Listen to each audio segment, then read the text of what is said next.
Hey everybody, welcome to this week's talk. I just want to take a second and say thank you so much to anybody who's watched and shared my videos as a part of my mental health series this month. We've already covered emotional eating, anxiety, and depression in women. And for the last week, rounding out Mental Health Month here for May, I want to talk about wine culture.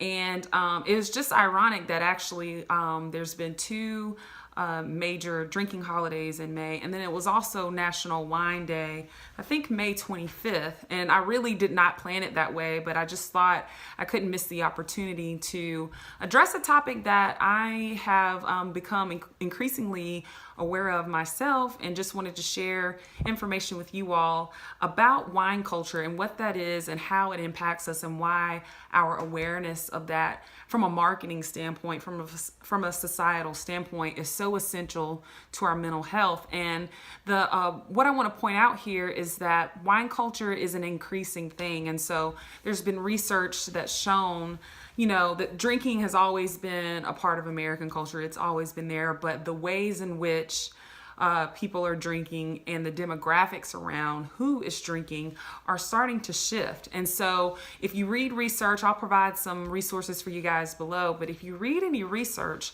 really millennials and women are increasingly drinking more than they ever have in any other generation or decade or time period where there's been a research study done. And I just feel like that's so imperative, that we stop and realize, kind of the shift that's happening in drinking culture. And I believe at the heart of it, it's the wine culture.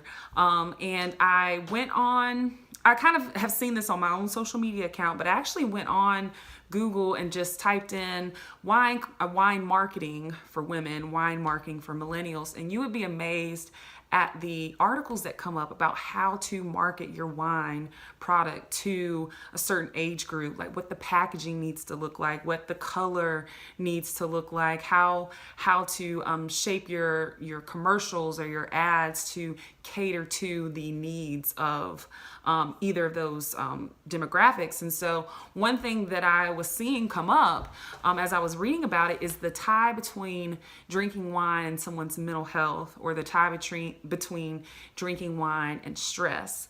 And so I feel like it's important for us to just be aware of how that type of marketing is really getting to the consumer, which is women and millennials, and what that's actually doing for us long term. And so they're making a profit off of something that could potentially be detrimental and self-destructive to us in the long run. And so I want to show you, just for a few seconds, show you some clips of some social media memes and some commercials and ads that I was able to come across to kind of give a better picture of what it is I'm talking about. Check it out.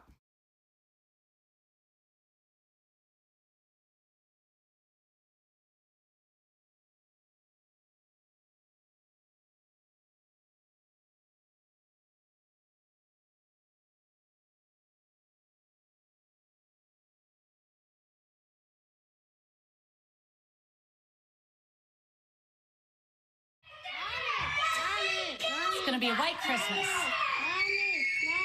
Very white. Who's ready for bed? Accumulation of up to 3 feet. Roads will be shut down indefinitely, and schools are closed. Campbell's soups go great with a cold and a nice red.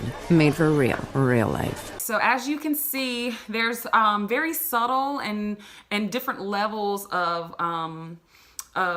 stress and emphasis put on women and millennials and just people in general drinking in certain situations where it's probably not the best way to cope with whatever the situation may be, or just kind of filtering in that option into things that could really otherwise just be fun or enjoyable by themselves. And so I want to read you guys some statistics. A research study found that high-risk drinking increased by close to 60%, and alcohol use disorders increased by nearly 84% for women from 2002 to 2013. So that's really only a 10-year period that they've seen some very high spikes in women drinking alcohol, and millennials have drank 42% of all wine in the US as of in 2015, and women actually took up 57% of that statistic overall. So we have millennials drinking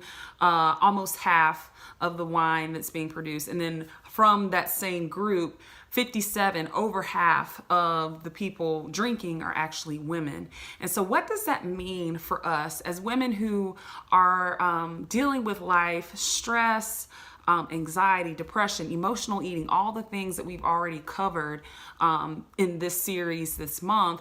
What does this addition of wine culture and what we're seeing on social media, what we're seeing in commercials, really what we're even seeing in TV shows? Because there's been some times where I've watched, a common, TV show one night, and I'll notice that the lead character or the women, I've seen this on Law and Order, I've seen this on Scandal, where they actually drink at the end of the day, or you can literally see them drinking because of some stress factor that happened to them earlier in the episode. And it's I'm aware that it's very closely paired. I don't think that when I see it, at least, it doesn't come off to me as like just happenstance that this person is drinking. It seems like they're drinking because of something else that has happened. And so I just wanted us to, talk and raise our awareness around it. This is not anything to say whether someone should continue drinking or not. It's just the awareness around what's being communicated to us, whether we know about it or not,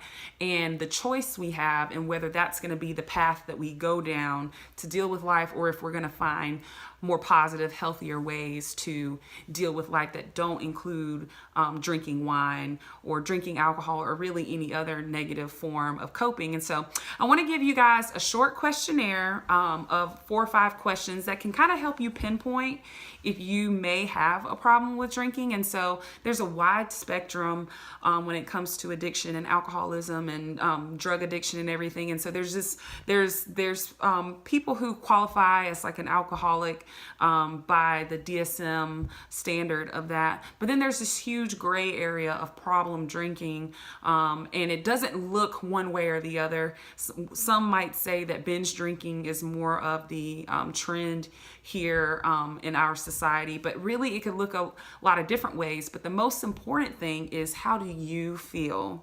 What is your experience? How does it impact your life when you drink alcohol? And so I wanted to share with you guys these questions. The first one is, have you ever felt you should cut down on your drinking? So just straight out. It doesn't say how much or whatever. It's just asking you, have you ever felt like you should cut down? Number 2, have people annoyed you by criticizing or expressing concern for your drinking? That's number 2. Number 3, have you ever felt bad or guilty about your drinking? Again, this is separate from consequences necessarily. This is just an emotional experience. How do you feel after you've been drinking? And then number 4 is, have you ever had a drink first thing in the morning to steady your nerves or to get rid of a hangover? And this may, sometimes people get hung up on the last one.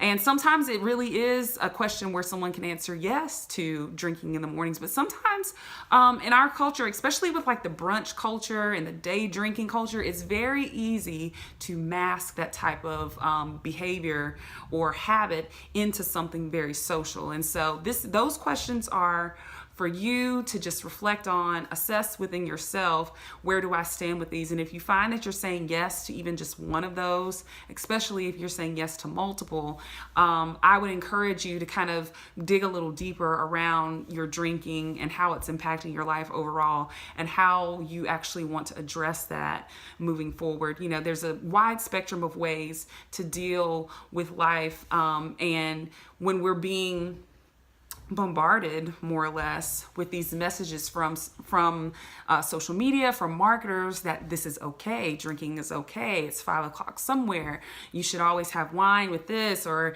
it's rosé o'clock and all these other things. It can make us feel like, hey, this is just as good of an option as these other 5 things. But the reality is that alcohol has an addictive property to it. And so there really is a more serious, potentially lifelong risk there with going with that option. And it's really up to us to decide how we want to move forward with knowing that information. So that was all for today. I hope this has been an educational talk for you all, just to raise our awareness around wine culture and how it's impacting not only our social lives, but our mental health as well. If you ever have questions, want more information, want to know how I could help, or how any of the services that I provide can help you with any of these issues that we've addressed this month, please feel free to let me know. Feel free to DM me, message me, and I'll help you get started. And don't forget to believe, be free, and be well. Bye.